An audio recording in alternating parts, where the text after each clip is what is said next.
17절까지 말씀입니다. 요엘서 2장 12절에서 17절까지 말씀입니다.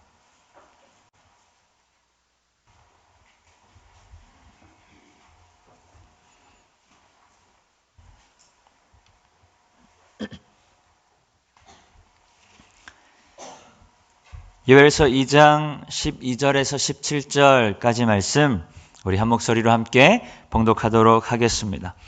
여호와의 말씀에 너희는 이제라도 금식하고 울며 애통하고 마음을 다하여 내게로 돌아오라 하셨나니 너희는 옷을 찢지 말고 마음을 찢고 너희 하나님 여호와께로 돌아올지어다.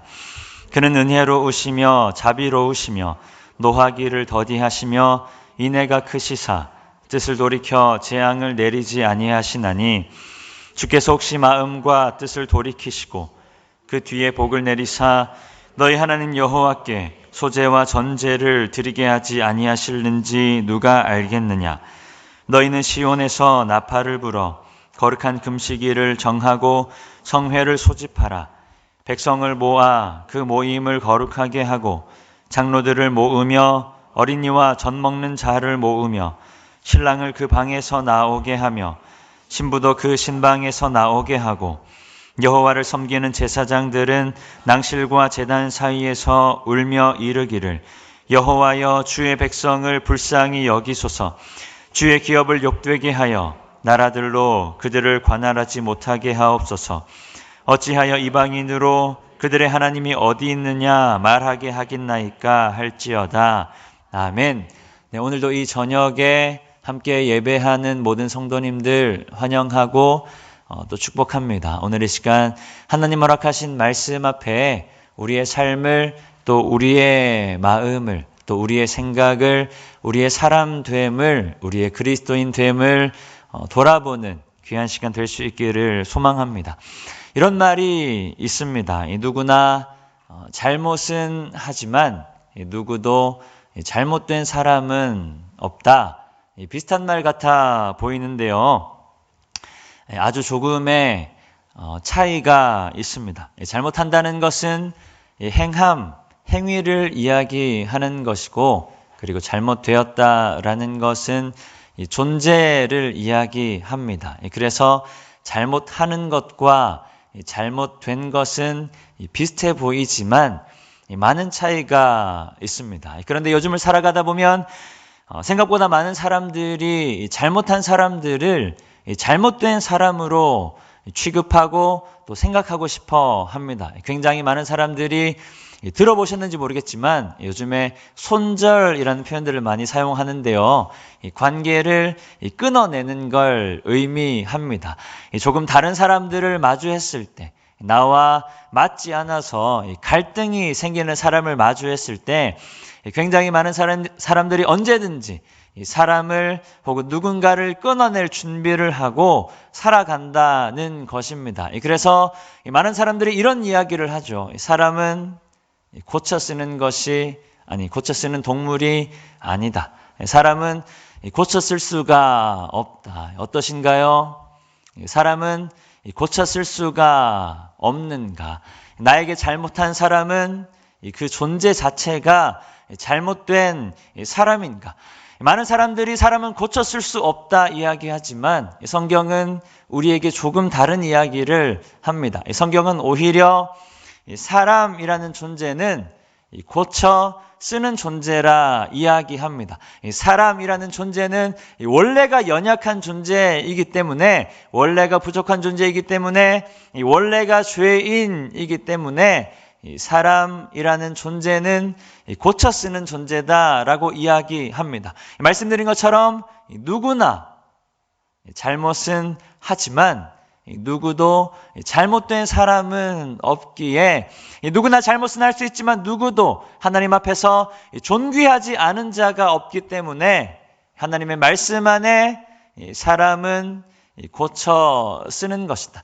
오늘 허락하신 말씀 앞에 우리의 마음, 그리고 누군가를 바라보는 우리의 생각을 다시 바로잡을 수 있는 귀한 시간 될 수 있기를 소망합니다. 혹여나 우리 안에 있는 누군가를 미워하는 마음, 혹여나 우리 안에 누군가를 향해 언제든지 선을 그으려고 하는 마음, 혹여나 우리 안에 있는 언제든 누군가를 끊어내고자 하는 그런 마음들이 있다면 오늘 말씀 앞에 우리의 마음을 바로잡을 수 있기를 소망합니다. 그리고 허락하신 말씀 앞에 누군가를 끊어내는 것이 아니라, 누군가를 손절하는 것이 아니라 말씀 안에 나를 끊어내고 말씀 안에 나를 죽여낼 수 있는 귀한 시간 될 수 있기를 소망합니다.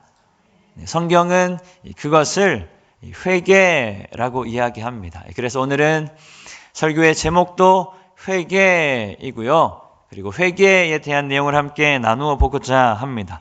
오늘 우리가 읽은 본문 요엘서입니다. 요엘 선지자 들어보신 분들도 계시고 조금 낯선 분들도 계실 수 있을 것 같습니다. 요엘이라는 이름의 뜻은 여호와는 나의 하나님이시다라는 뜻입니다. 사실 요엘 선지자는 생각보다 알려진 바가 그렇게 많지가 않습니다. 학자들이 추측하기를 여러 선지자들 가운데 조금 이른 시기에 활동한 선지자이다.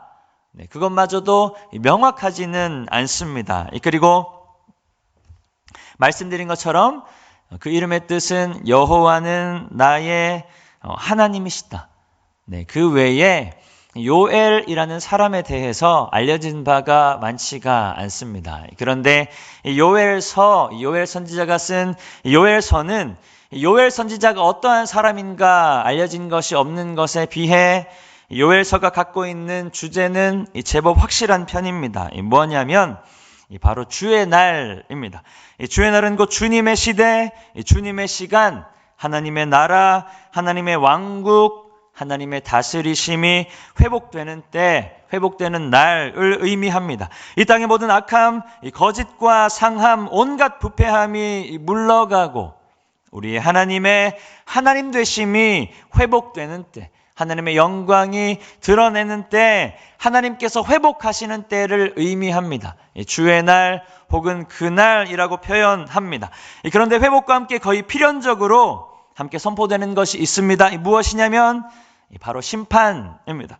심판과 회복은 전혀 다른 이야기를 하고 있는 것 같지만 때려야 뗄 수 없는 주제입니다. 그리고 심판과 회복은 모든 선지서들의 거의 동일한 주제이기도 합니다. 그래서 요엘서도 동일하게 하나님의 심판을 예언하고 있고, 그리고 하나님의 심판 앞에서 이 하나님의 백성들을 향한 회개를 촉구하고 있습니다. 그리스도인들이여 가던 길을 돌이켜 하나님께로 돌아오라. 우리의 모든 생각과 행위를 돌이켜 하나님께로 돌아오라. 그리스도인들에게 있어 회개는 굉장히 중요한 주제이다. 우리가 살아가는 데 있어서, 우리가 그리스도인으로 살아가는 데 있어서 회개는 굉장히 중요한 주제이다. 하나님 앞에서 우리의 연약함을 돌이켜, 하나님 앞에서 우리의 생각을 돌이켜 하나님께로, 하나님의 말씀께로 나아가는 것은 굉장히 중요한 일입니다. 그런데 회개를 위해 반드시 선제되어야 하는 것이 있습니다. 그것이 무엇이냐면 바로 우리의 죄를 인정하는 것입니다. 성경에서 이야기하는 죄는 히브리어 하타, 그리고 헬라어 하마르티아입니다. 이 하타 그리고 하마르티아는 둘 다 같은 뜻입니다. 관역을 벗어났다 혹은 관역을 빗나갔다라는 의미입니다. 우리나라 사람들이 조금 이제 때가 지난 이야기이긴 하지만 사실 하마르티아, 하타를 표현하는데 가장 적절한 비유가 아닌가 싶어요. 우리나라 사람들이 양궁을 굉장히 잘 하잖아요. 이 올림픽에 보면 양궁에서 메달을 따는 경우들도 굉장히 많이 있는데, 양궁을 잘 모르시는 분들은 아마 없으시겠죠. 이제 활을 쏴서 그 관역을 맞추는 스포츠입니다. 6점 정도부터 가운데 원 10점 정도까지. 그래서 가운데를 맞추면 가장 높은 점수 10점을 얻을 수 있는 그런 스포츠입니다. 그런데 우리가 양궁에서 지정한 룰로는 이 정도라고 제가 비유를 하면 어느 정도 이 규정한 원 안에 들어오면 이 만점 10점을 받게 됩니다. 그런데 우리가 정 가운데를 생각해 보면 사실 정 가운데는 아니어도 10점을 받을 수는 있습니다. 무슨 말이냐면 우리가 10점 완전하다고 생각하는 것도 어쩌면 완전한 것이 아닐 수도 있다.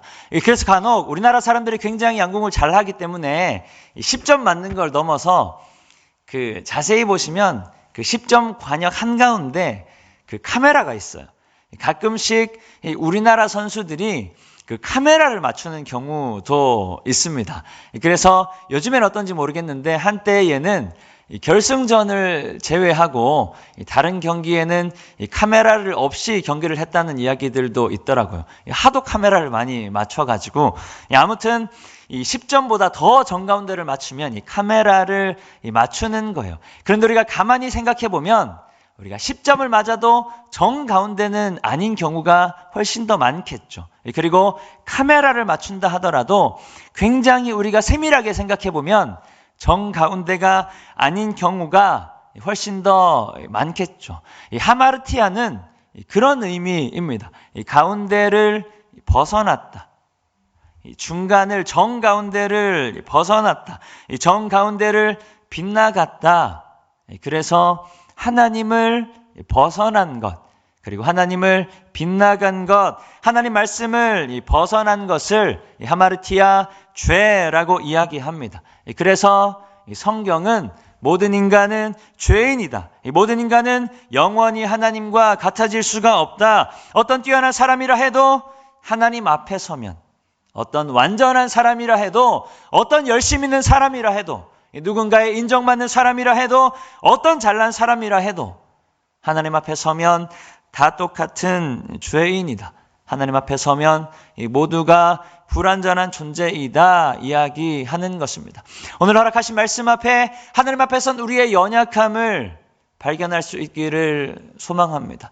하나님 앞에 선 우리의 불완전함을 발견할 수 있기를 소망합니다. 하나님 앞에 서면 한없는 죄인일 수밖에 없음을 믿음으로 고백할 수 있기를 축복합니다.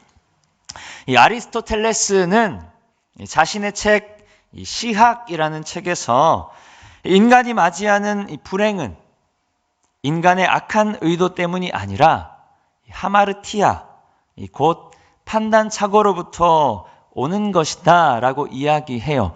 그러니까 무슨 말이냐면 인간의 불행은 인간의 어떠한 악한 의도가 있어서가 아니라 인간의 판단착오, 인간의 연약함으로부터 오는 것이다.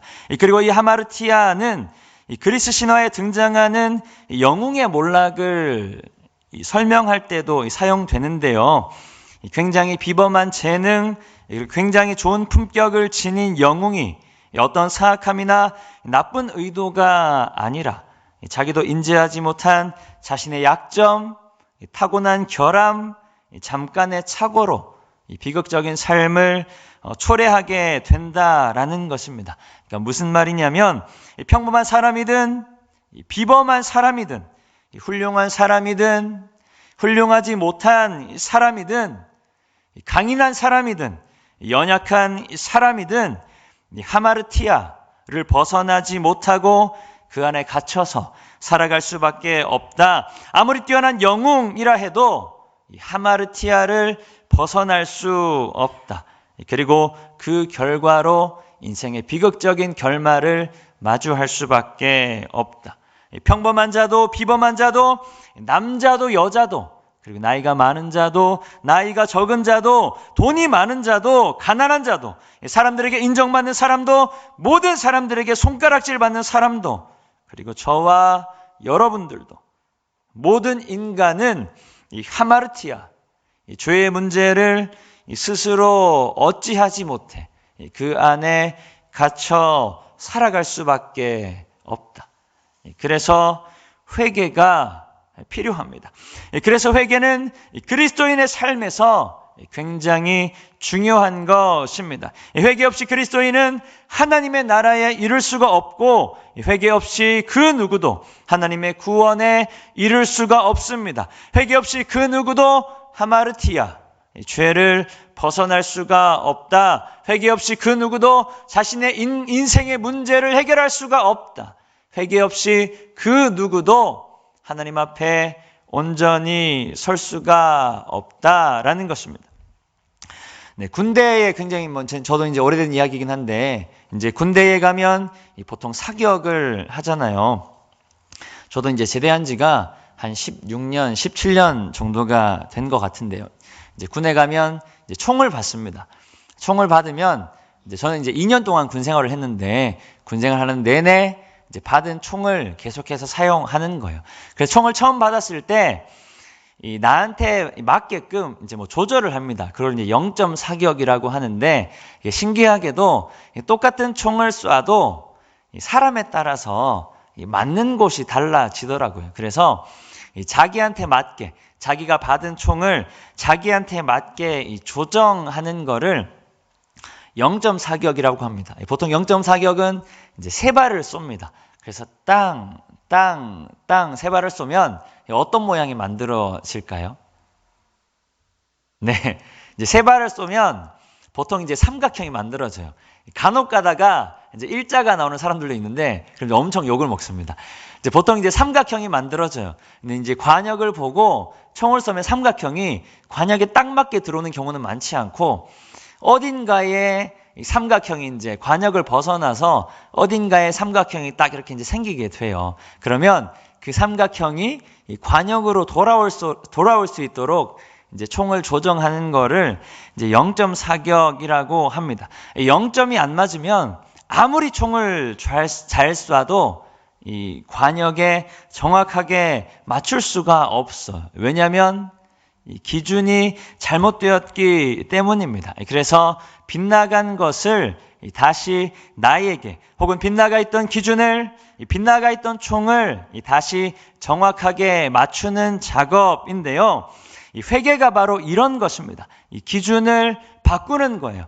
우리가 살아가는 가운데 우리가 살아가고 있는 가운데 삼고 있는 수많은 기준을 하나님께로 맞추는 것입니다. 우리가 살아가며 마주하는 수많은 경험들, 우리가 알게 되는 것들, 우리가 듣게 되는 것들, 우리가 경험하는 것들을 통해 우리 안에 자리 잡고 있는 수많은 가치관, 수많은 기준, 수많은 내 생각들을 다 내려놓고 기준을 하나님의 말씀으로 바꾸는 것입니다.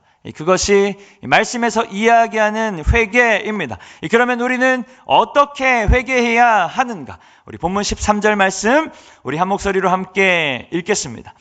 너희는 옷을 찢지 말고 마음을 찢고 너희 하나님 여호와께로 돌아올지어다. 그는 은혜로우시며 자비로우시며 노하기를 더디하시며 인애가 크시사 뜻을 돌이켜 재앙을 내리지 아니하시나니. 아멘. 예수님께서도 이런 말씀을 하셨습니다. 주여 주여 하는 자마다 다 천국에 들어갈 것이 아니라 오직 하나님의 말씀대로, 오직 하나님의 뜻대로 행하는 자라야 천국에 들어갈 것이니라. 겉으로 보기에 주님을 찾고 주님을 부르는 자들, 사람들이 보기에 그렇게 하는 자들 말고 온 마음을 다해 주님께로 나아가 온 마음을 다해 우리의 삶을 하나님의 말씀으로 변화시켜 나아가는 자들, 그들이 천국에 들어가게 될 것이다. 그러니 너희는 옷을 찢지 말고 너희의 마음을 찢으라. 사람에게 보이는 옷을 찢을 것이 아니라 오히려 우리의 영혼, 우리의 심장, 곧 생명의 근원, 우리 존재의 가장 근본이 되는 우리의 마음을 찢으라. 겉으로 보이는 회개, 누군가에게 드러나 보이는 회개, 그리고 자리에 따라, 체면에 따라, 직분에 따라 하는 회개가 아니라 우리의 마음을 다해, 우리의 뜻을 다해, 우리의 목숨을 다해 회개하라. 우리의 마음, 우리의 영혼, 우리의 생명을 들여 여호와께로 돌아올지어다 이야기하는 것입니다. 그리고 요엘이 이야기하는 회개는 여기서 그치는 것이 아닙니다. 본문 15절에서 17절까지 말씀 우리 한 목소리로 함께 읽겠습니다. 너희는 시온에서 나팔을 불어 거룩한 금시기를 정하고 성회를 소집하라. 백성을 모아 그 모임을 거룩하게 하고 장로들을 모으며 어린이와 젖먹는 자를 모으며 신랑을 그 방에서 나오게 하며 신부도 그 신방에서 나오게 하고 여호와를 섬기는 제사장들은 낭실과 제단 사이에서 울며 이르기를 여호와여 주의 백성을 불쌍히 여기소서 주의 기업을 욕되게 하여 나라들로 그들을 관할하지 못하게 하옵소서 어찌하여 이방인으로 그들의 하나님이 어디 있느냐 말하게 하겠나이까 할지어다. 아멘. 그러니까 이런 이야기예요. 회개하라. 너희의 온 가정이 하나님 앞에 회개하라. 회개하라. 너희의 온 교회가 하나님 앞에 회개하라. 회개하라. 너희 온 나라가 하나님 앞에 회개하라. 너희 온 열방이 하나님 앞에 회개하라. 평범한 자이든 비범한 자이든 남자이든 여자이든 나이가 많은 자이든 적은 자이든 하나님 앞에 회개하라. 돈이 많은 자이든 돈이 적은 자이든 하나님 앞에 회개하라. 하나님 말씀 앞에 우리는 울며 기도해야 합니다. 주 여호와여 주의 백성을 불쌍히 여기소서. 여호와여 나를 불쌍히 여기소서. 여호와여 우리 가정을, 여호와여 우리 교회를, 여호와여 나의 인생을, 여호와여 우리나라를, 여호와여 온 열방을 불쌍히 여기소서. 우리는 기도해야 합니다. 그렇게 오늘 기도하는 가운데 하나님 앞에 회개하는 영광의 모든 성도님들 되시기를 축복합니다. 누군가가 보고 있기 때문이 아니라 누군가에게 보여져야 하기 때문이 아니라 나에게 맡겨진 직분이 무거운 것이기 때문이 아니라 하나님 앞에선 연약한 죄인임을 자각하며 하나님 앞에선 한없는 죄인임을 자각하며 하나님 나는 죄인입니다. 하나님 나를 불쌍히 여겨주시옵소서. 간절히 기도하는 마음으로 회개할 수 있기를 소망합니다. 하나님 나를 불쌍히 여기시며 나로 하나님의 말씀 안에 온전히 거하게 하여 주시옵소서. 이 세상 가운데 흐려진 나의 믿음을 새롭게 하시고 이 세상 가운데 연하여진 나의 믿음을 다시금 굳건하게 하셔서 하나님의 말씀 안에 다시금 정결하게 하여 주시옵소서. 예수 그리스도의 그 십자가 은혜로 다시금 나로 하나님의 말씀을 붙들고 살아가게 하여 주시옵소서. 우리는 기도해야 합니다. 오늘 이 시간 기도하는 가운데에 하나님 앞에선 우리의 연약함을 인정할 수 있기를 소망합니다. 그리고 그 연약한 우리를 붙드시는 하나님의 은혜를 경험할 수 있기를 소망합니다. 그렇게 하나님의 사랑과 은혜로 우리 가운데 함께 하시는 하나님을 기억하며 또 그 말씀으로 우리를 인도하시는 하나님을 기억하며 그 말씀이 우리의 삶의 기준이 되는 또 귀한 오늘 이 저녁이 되시기를 축복합니다. 우리 같이 함께 찬양하면 좋겠습니다. 이 시간 함께 찬양할